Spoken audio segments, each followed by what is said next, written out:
Kia ora, talofa, namaste, haere mai, and welcome to this week's episode of the Niche Cache Variety Show. We are from the Niche Cache, theniche-cache.com. Warm-up corridor here. I just want to big up the Fairbreaks Invitational T20 tournament. Easily the best T20 tournament in the world. It involves female players and all the big donnies like Hayley Matthews, fabulous West Indian cricketer. She hit a century in the final. So you've got Susie Bates, Hayley Matthews, any other number of world-class female cricketers, and they are playing alongside players from all corners of the globe. South America, Asia, Africa, Europe. It's just a big old collection of female cricketers having a jolly old time, playing a bit of cricket, and pretty serious cricketers played there in Kowloon, Hong Kong as well. Jess Kerr won the championship. She was in the Warriors team, I believe. Susie Bates was in the Falcons team. We also had Nancy Patel, young cricketer from Northern Districts, off spinner, good batter, really good fielder. She was playing.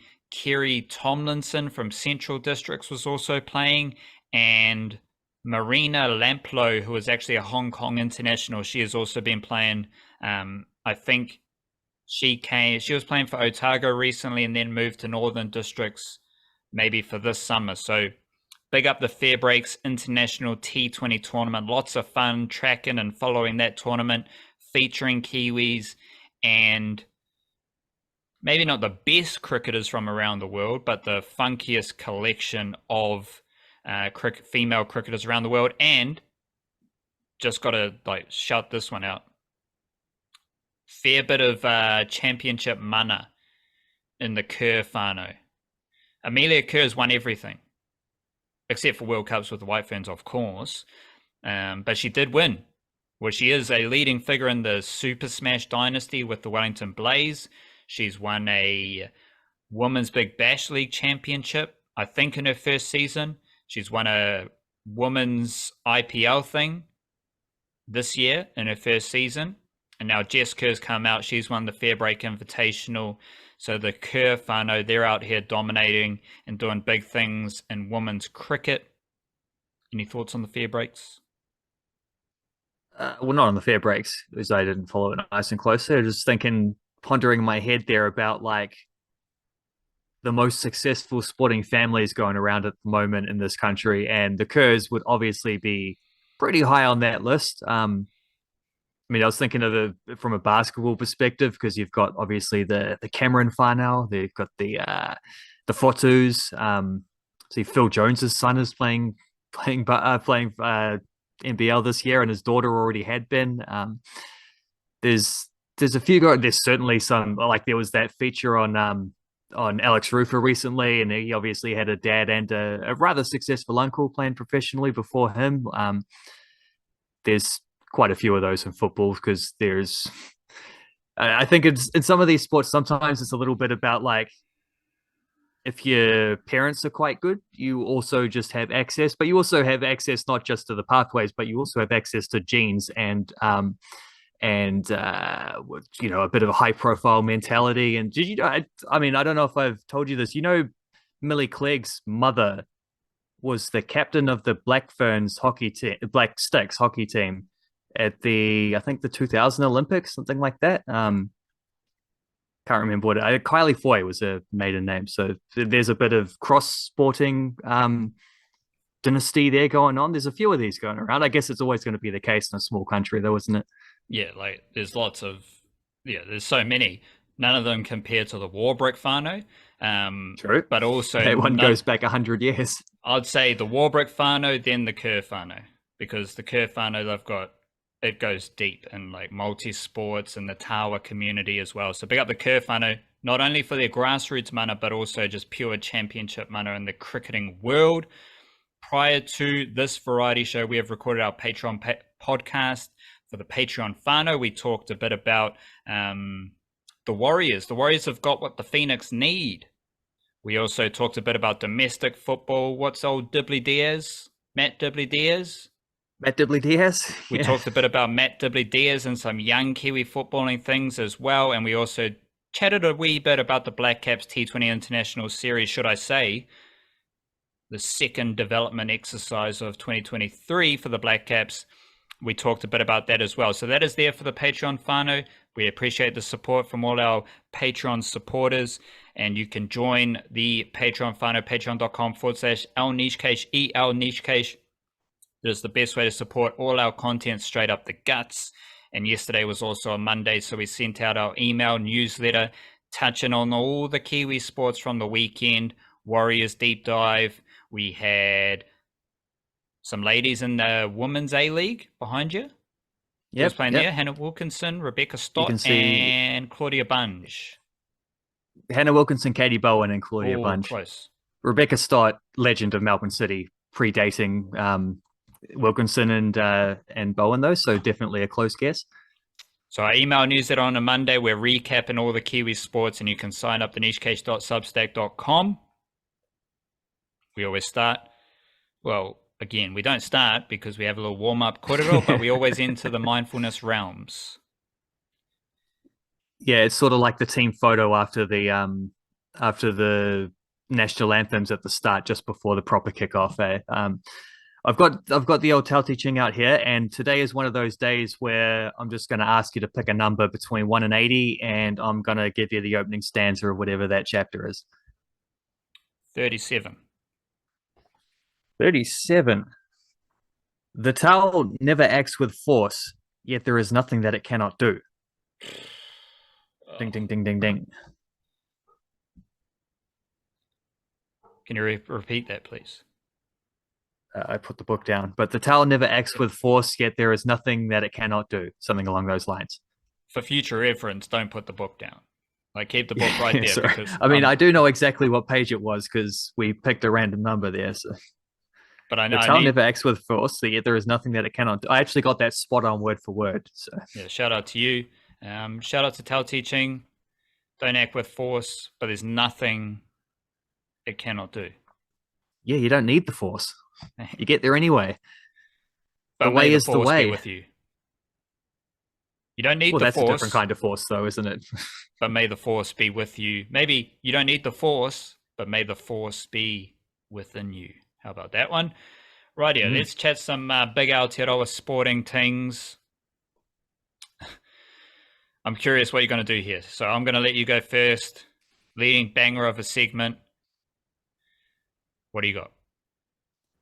I got some sparkling opinions about Kiwi football here, because following on from the recent proclamation that the Football Ferns simply not that good, like just can't really reasonably expect them to be much better than they are right now, just the state of the team and the state of where they are within the global sport. I've said that, but now I also feel like I have to lay out the pathway to getting better in the future, because I still feel like there's so much to be fizzed about definitely in the middle to long term range, no doubt about that, well, potentially in the short range as well. But that's maybe swimming against the tide a little bit to say that. The problem is obviously more countries are taking women's football seriously at the moment, more competition, slimmer margins. Ferns are in a little bit of a reset process. World Cup's caught us at a kind of a bad time. But even then, like you can't reasonably expect them to compete with countries that have better resource, better finance, population, infrastructure, facilities, all them things. Turning up and playing hard isn't going to have the success that it had for this team in the past, and arguably didn't actually have that much success in the past either. But there is a way around this, because if other countries have better resources, we just got to use their resources. You know, it's as simple as that. It's the same idea that's kind of already been in flow for a little while. Just the more overseas professionals we can get, the better state Kiwi football will be in. Like, you're not going to get to that level playing domestically, but if you can get to the Women's Super League in England or the English Premier League, if you're a bloke, it's the same thing. More overseas pros gives us a better chance to bring it back around. The players are there, the talent is there. You just need access to those higher standards in order to grow it. And we have a very convenient neighbor to help us with this process, Australia, particularly when it comes to the women's stuff. Because Aussie are onto a really good thing with the Matildas. They beat England recently. It was the first time that England had lost under their current manager. European champions. America played them. America couldn't beat them. Australia played them. Australia did beat them. It was only a friendly, so it's not like peak status, but you know it's a nice reflection of where that team are at, and we do have the Wellington Phoenix team in the Women's A-League now. We have the prospect of a future Auckland team, potentially, not to mention more New Zealanders at Australian clubs in the Women's A-League last season than has ever been before. So even if you take away all the Phoenix players, you're still hitting records for Kiwis in the A-League. It's obviously not there yet. I mean, if you look at that Tilly squad, and pretty much all their players came through the A-League, but they don't pick half of their squad built out of A-League players like the Ferns are currently doing. Those players come through the A-League, they spend a few years, they move on to bigger clubs overseas. We haven't quite, like the Phoenix just haven't been around long enough to be able to do that, to be able to start sending players to pro leagues in Europe and America. It's a stepping stone league. We're still sort of getting established on that stone before taking the next step. But you know, full capacity is coming at some point, and it'll be there when you start to see the women's Phoenix doing what the men's Phoenix have been doing with the likes of, you know, Saprit Singh, Libby Kakachi, Ben Wayne, dudes like this who have come through the academy, moved on to bigger stuff overseas. That's how we turn this thing around. And the good news is it's clearly already underway. We've had 2 seasons of Wellington Phoenix women's already.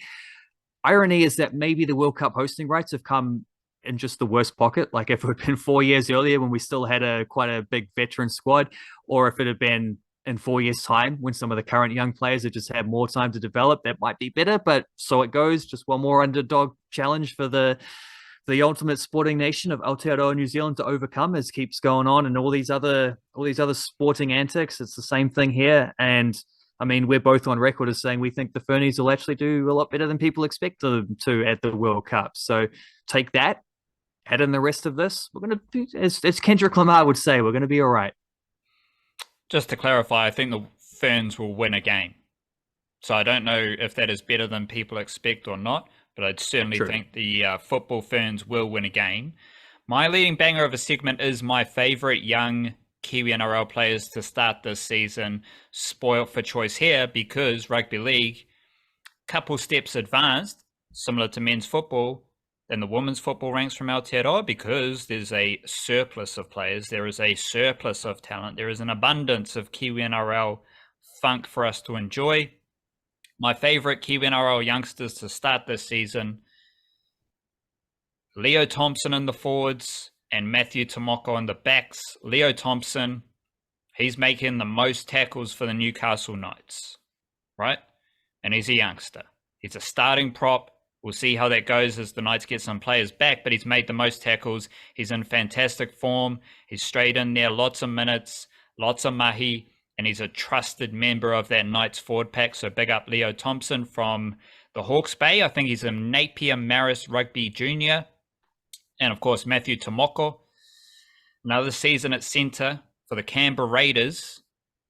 And he's gone from 109 metres last season per game to 150 meters per game this season.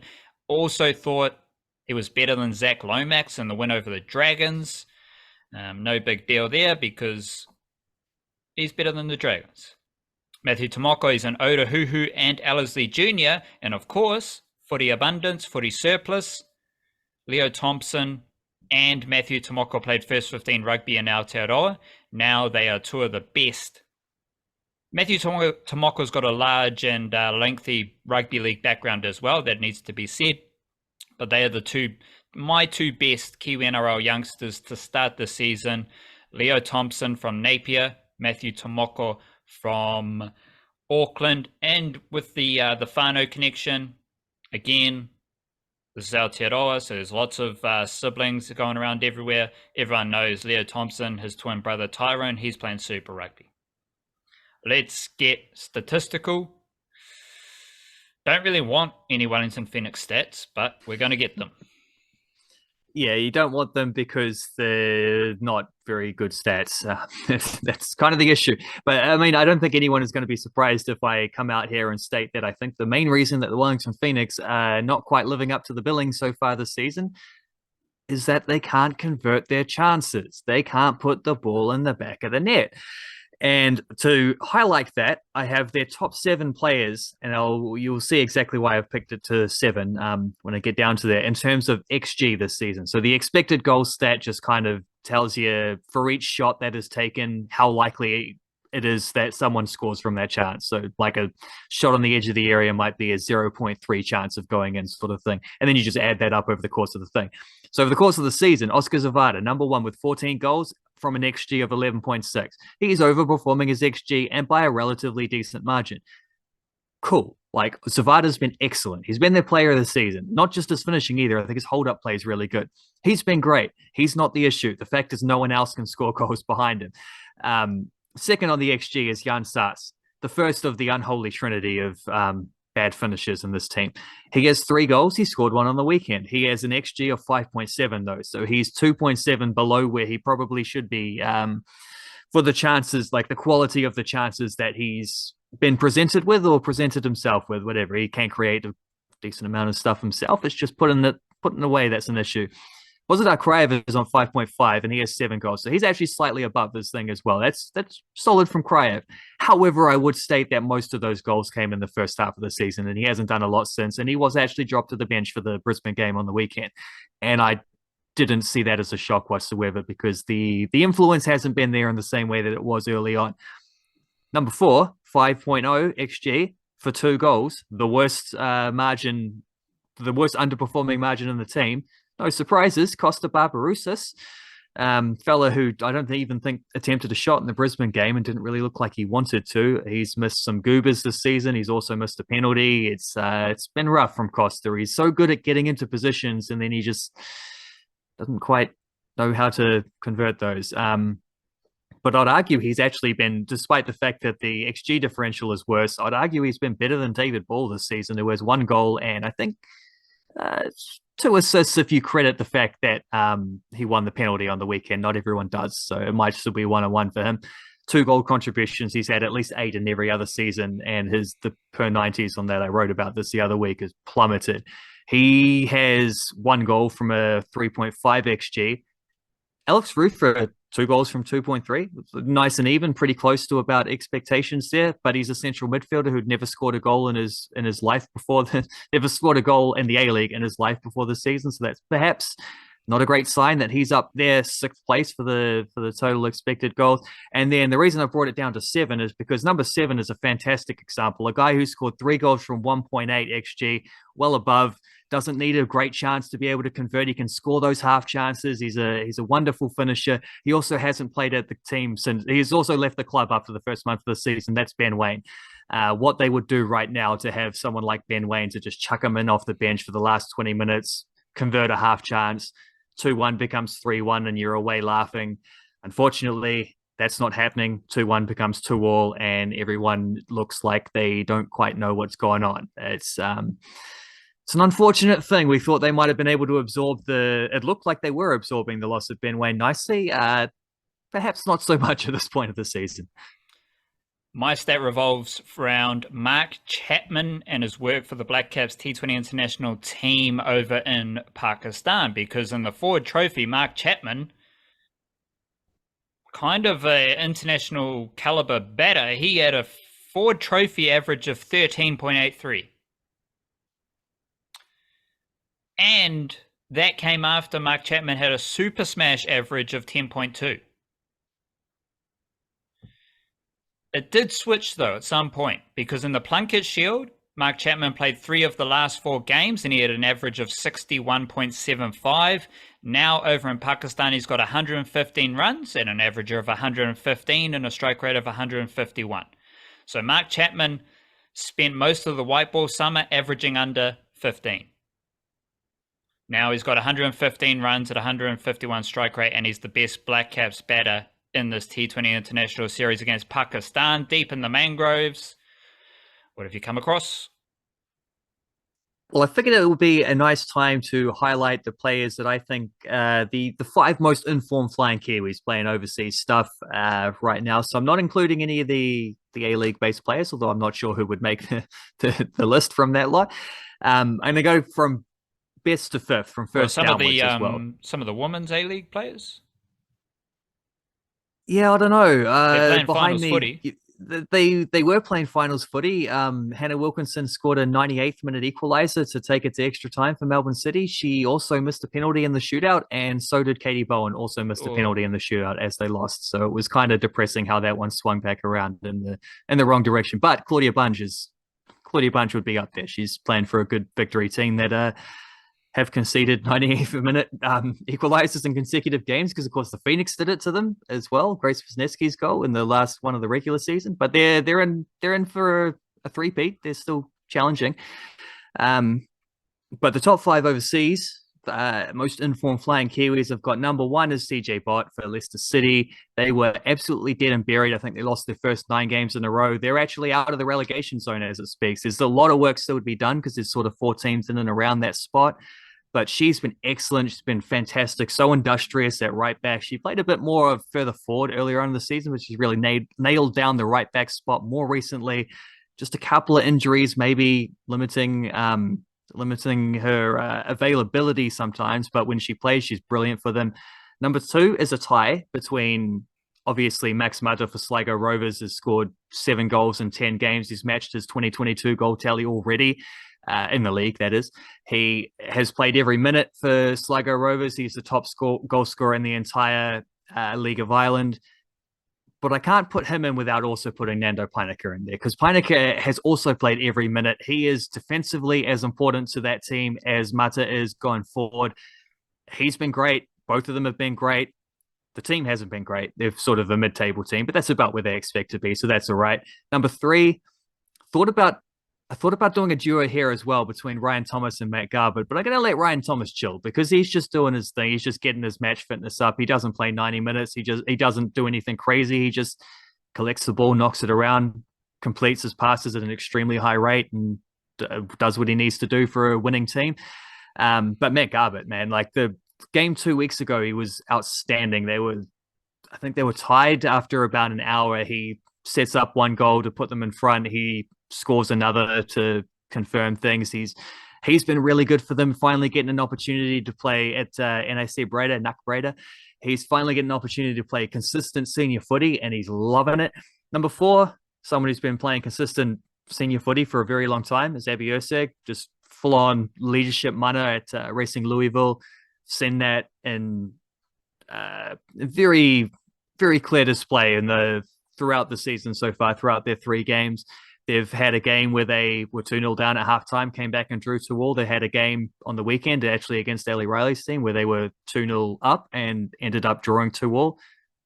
Both those times, the first time was an interview with afterwards with Abby Ursig, sort of putting that in context, talking about the growth of the team, how they're trying to get better, how they need to manage these things better, but they're proud of how far they've come. And then last week when they blew a 2-0 lead, you had another player specifically shouting out, like, I was feeling pretty bummed after we blew that one, but then I was talking to Abby Ursik and she explained how this is a process. We need to learn from this, make sure it doesn't happen again. It's just extremely clear to see. Pity she's not playing for the Football Ferns anymore, but I mean, after 140 caps, I don't think you can get too greedy about those things. And number 5, I'm going to go slightly sneaky. I thought about this for a few different options. I'm going to go with Vic Hesson, who doesn't necessarily, she's like in and out because they have a goalkeeping rotation at Rangers. But Vic Hesson has played the last 2 games, kept clean sheets in both of them. Rangers' defense is fantastic. She has played 10 Scottish Women's Premier League games this season, and she has kept 9 clean sheets. She's conceded 1 goal. It was a 1-1 draw in the other one that she played, and it was against league leaders Glasgow City. So pretty much flawless from Vic Hesson when she has had the opportunity to play this season. And Vic Hesson is your number 1 Football Ferns goalie? Absolutely. And might be the most important Football Ferns player, full stop. There you go. Deep in my mangroves, off in the distance, there's just a glow, an aura. It smells a lot like Mount Smart Stadium during a fabulous win over the Cowboys. The Warriors defeat the Cowboys. Smell.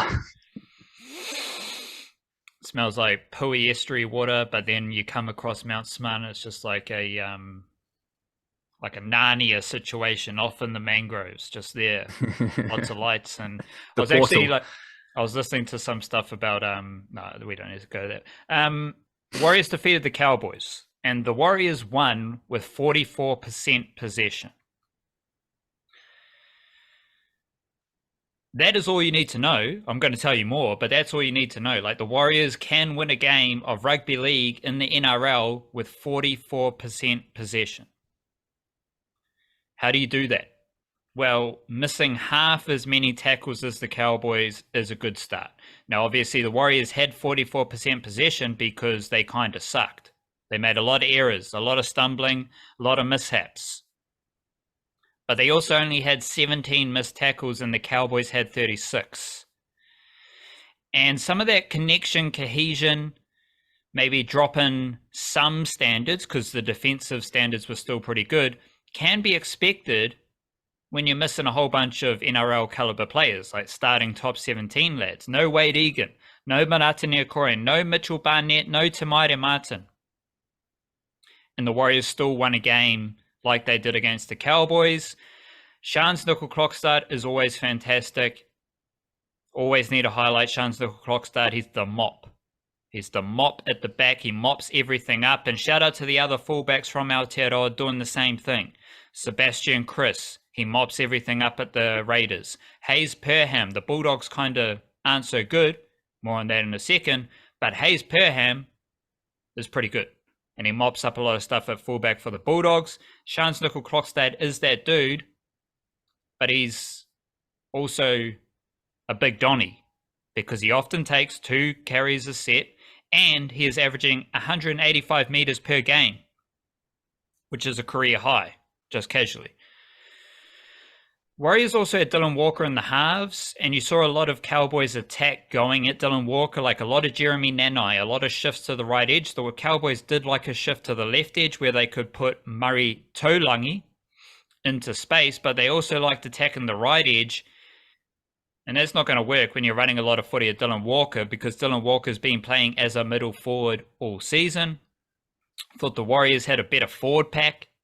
Fanua Blake was pretty good. Freddie Lussick and Bailey Sirenden got some of the dummy half duties sorted, and like the right edge was a bit iffy, but they got the job done.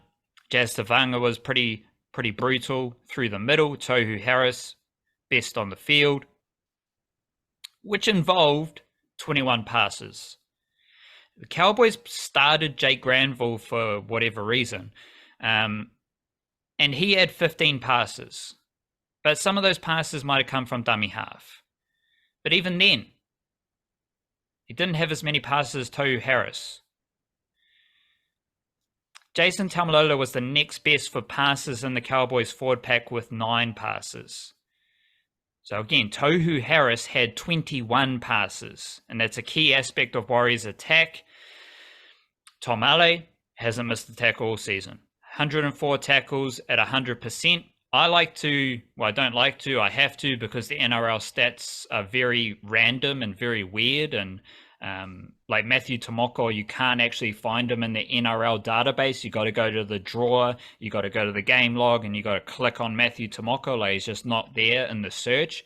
It is very random.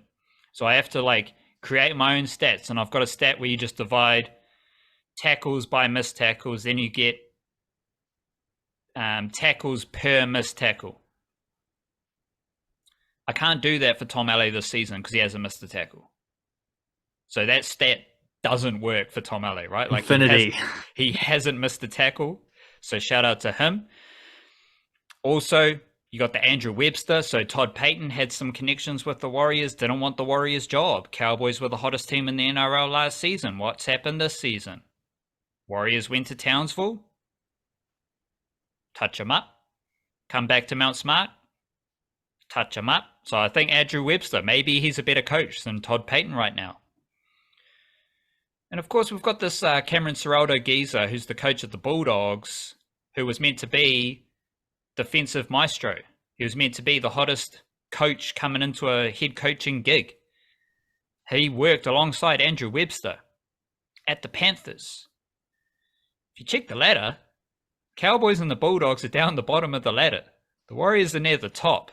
And of course, Cameron Ciraldo, defensive coach of the Panthers, They're top 3 for missed tackles. The Warriors are not. So big up Andrew Webster. He's doing some good things, and he's doing some good things up against far more high-profile coaches. But I've got one thing that I think sums up the Warriors the best. Not quite as well as Tom Allen not missing a tackle, but it's up there. In New South Wales Cup, the Warriors are second. They've got a 5-2 record. NRL, they're third with a 5-2 record. So the New South Wales Cup team, the reserve grade, are doing the same thing as the NRL team. Dimitri Sifakula. He's 19 years old. He's an Otahuhu junior. He was 18th man for the NRL team on Saturday night in Auckland. Sunday, he's playing 80 minutes for the New South Wales Cup team in Sydney, and he scored 2 tries. So you got a 19-year-old dude. He's in Auckland for an NRL game on Saturday. Whether he flies to Sydney on Saturday night or Sunday morning, who cares? He's playing 80 minutes of reserve grade in Sydney on the Sunday. That is Warriors footy right now. Let's get into questions. Well, the questions are just some NBL things. And we're going to shout out our 2 favorite things from the NBL. I'll go first because I'm hot and bothered right now by the Warriors deep in the mangroves. That glow of Mount Smart Stadium's got me fizzing. It's the Hawke's Bay Hawks. I love everything about the Hawke's Bay Hawks. Obviously, they got Hiram Harris. He does everything. But, like, these dudes getting big minutes. Russ Butch, Ngātai, Jordan Hunt, Hiram Harris, Jared Kenny, Daron Rokawa. Even Denham Brook, like I've seen him a lot in NBL basketball. That's just a phenomenal 6-7 man rotation for the Hawke's Bay Hawks. Most of those dudes are also Māori. So if it's not the cultural element, if it's not Hiram Harris, Jordan Ngātai, phenomenal. Russ Batch, fantastic 3-point shooter. Rokawa and Kenny, exceptional point guards. And they've got some young lads as well. Jacob Murphy is a local youngster. And they've also got Joshua Tutagalaveo. He's a youngster from Wellington. Hawke's Bay Hawks, I think they're 2-1 right now. My favorite NBL team, my favorite NBL thing. What is yours? Well, just adding to the Hawke's Bay Hawks stuff, because if you hadn't picked that, I might have had to as well. They also have Everard Bartlett was just a part of this. He's now their coach, first year coach, looks like pretty handy. And I believe Jared Kenny, we've had the odd player coach kind of situation in the past. I don't think Bartlett's going to lace him up or anything, but we've seen this in various sports. I'm not sure if I've ever seen an example of anyone doing what Jared Kenny's doing, which I'm pretty sure he's a player / GM. Like he's like the general manager of the team, and he's also a starter for the team. Is he doing better than LeBron, or what's happening there? Well, LeBron is unofficial, but you're right. That's probably the closest version of that. And yeah, I would say looking at the fact that they've got a team which is basically just like, let's sign all the most fun Kiwi basketballers. A few of them have been playing for the team for a few years, so it's not like there's continuity there. But yeah, I'd say he's doing better than LeBron. Although LeBron, they did get the game 1 win against the Steven Adams-less Grizzlies, so fair play to that. My point then, my NBL thing, I just love what Ty Wynyard's doing. I shouted him out last week or whatever. When I picked my most intriguing players, he was one of the ones. I love the move to the Canterbury Rams. I think that's a squad where he can really thrive and be a focal point. And the combination with Taylor Britt was also like the pick and roll type stuff, point guard, big man stuff. I love that. And we started to see it really, really thoroughly. And what was admittedly a loss to the Manawatu Jets, but he had 35 points, 14 rebounds. He shot like 16 of 23, missed a couple shots late on, so that it could have been better. He could have topped it up as things were getting tough. I think maybe they needed to find a bit more variety outside of him, but that's huge from Wynyard. Like we've seen like a steady progression from him for about 2 or 3 years, where he's like, he looks fitter than he has before. He's really up the defensive side of his game is fantastic. And I think playing a lot of 3x3 basketball, where he's not just been the dude for the Tall Blacks. He's not just been a guy who's popping up now and then for the Tall Blacks there. He's really committed to the 3x3 stuff. He's been the best Kiwi player in that team for the last few sort of tournaments that they've been to. And I think that's really helped him with his finishing around the rim. Like I think that's something you're seeing a lot from him now because he had a defensive season last year where he was competing for like DPOY kind of thing. Now we're seeing him as a scorer on top of that. I think that's huge, and he's frankly an MVP candidate the way he's gone. Musical jam. This week for me, it's all about the Roots Provider.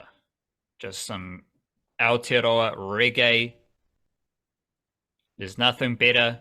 You can go on Bandcamp, Roots Provider. It's also on YouTube. Just search Roots Provider. There'll be a playlist there, probably on the other platforms as well. There is nothing better than Aotearoa Roots reggae music, and Roots Provider is just another example of that. What's your musical jam? Well, it's not quite on the Aotearoa Roots reggae legendary status, but I'm not sure how we feel about Kiwi spiritual jazz. But I'm chucking up a tune from there from a band called The Circling Sun. Got an album coming out soon called Spirits. First single is called Kohan. It's 7 minutes long. It's got flute solos, well not solos, but it's got prominent flutes and all sorts. You got your jazzy brass stuff going on in the background. It's very much of the like Ellis Coltrane, Sun Ra kind of experimental jazz lineage, I'd say influence. Bit of the Latin touch as well. I'll check out there as well. As they build on their Bandcamp, the Circling Sun is New Zealand's jazz luminaries have assembled to form an all-star cluster. It's apparently just a bunch. I don't know that much about the Kiwi jazz scene, but I do know that Julian Dine, who's the drummer for this band, does do a lot of work with like Tom Scott. I think he does a lot of the drumming for the Avondale Bowling Club and stuff like that. So there's, if you like that, the jazzier aspects of that project, I think you probably have an in towards this one as well. It's pretty funky, man. It's pretty funky. You know, it's a good show when it's just musical jam is roots reggae and some Kiwi jazz. Is spiritual jazz a genre, or we just is just Kiwi jazz? I don't know, but it feels like, I mean, yeah, no. Here, the next paragraph of their Bandcamp thing, channeling spiritual / modal jazz and Latin rhythms, they simultaneously reference the greats such as Sun Ra, Pharoah Sanders, and Ellis Coltrane, while maintaining a fresh perspective on ensemble dynamics. So I actually picked two of those influences, so I'm proud of myself for that. I didn't get the Pharoah Sanders, but I do like Pharoah Sanders, actually. The dude's also up there. Big ups the Circling Sun. Big ups the Roots Provider. Big up yourself as well. Big up Aotearoa. We are done for the variety show. Check in with all the niche cache, the niche-cache.com. Got plenty of written yarns there to enjoy. Got lots of podcasts. We'll be back on Thursday with a big old niche cast. Kia kaha, stay beautiful. Chur.